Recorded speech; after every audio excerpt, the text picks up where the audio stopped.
Earnings now. We have with us Mr. Dinesh Agarwal, the founder and CEO at IndiaMART, joining us on the show. Mr. Agarwal, good afternoon. Thank you so much for making time and speaking with us. First up, I wanted to begin by asking you about your EBITDA margins, because they have been lower than the 30% mark that you had earlier talked about for the second straight quarter. When do you expect it to go back to that 40% level that we were used to seeing earlier as well? Yeah, so as we have guided earlier, the pre-COVID, our EBITDA margin used to be about 25-26%. And during the COVID, because of the cost cut and no investment in the manpower, it has shot up upwards of 40%, 45%. And we had said at that point of time also that half of these savings would be retained and half of these savings would go away.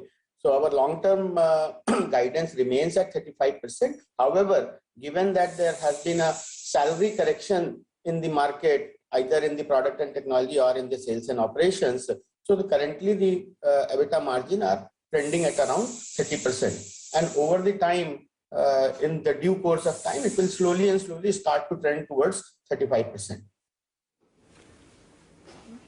Right. You know, when we just talk about the business, the way it is, you know, new competition has come into your business. A lot of people are looking at creating more kind of platforms, may not be for SME, but various other products. Is that increasing manpower cost across? Yeah, so manpower cost has generally increased across product and technology. As you can see, there is a tough demand for technology skills and machine learning skills and everything.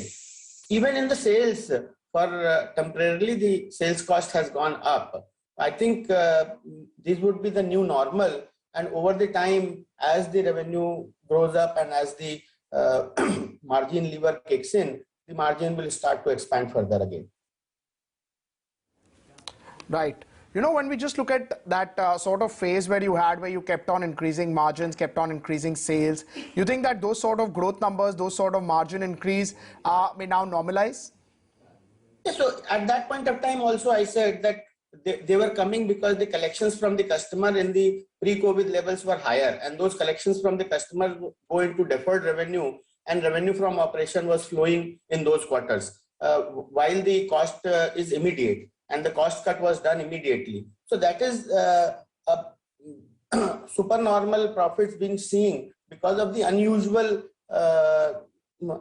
situations that got created at that point of time. However, if you look at our growth, the collections from customers have been growing consistently over the last so many quarters, and this quarter also collections from customer grew at 49%. Deferred revenue has been growing and it has grown to 34%. This will start to slowly and slowly reflect into the revenue from operations also. Revenue from operations have grown at 24% this year, this quarter, which is probably the highest in the last 5, 6, 7 quarters.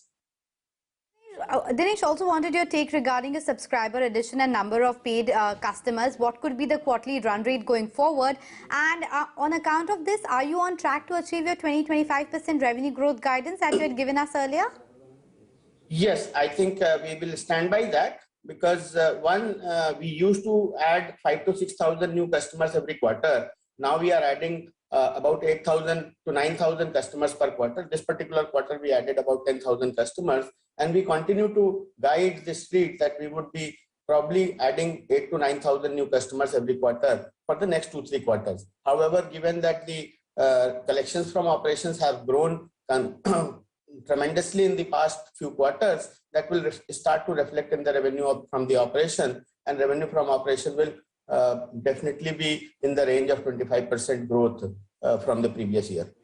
Okay, Dinesh, we'll let you go on that note. Thank you so much for joining us. A short conversation today, but we have a whole host of earnings to deal with as well. In fact, on that note, let's take a breather on the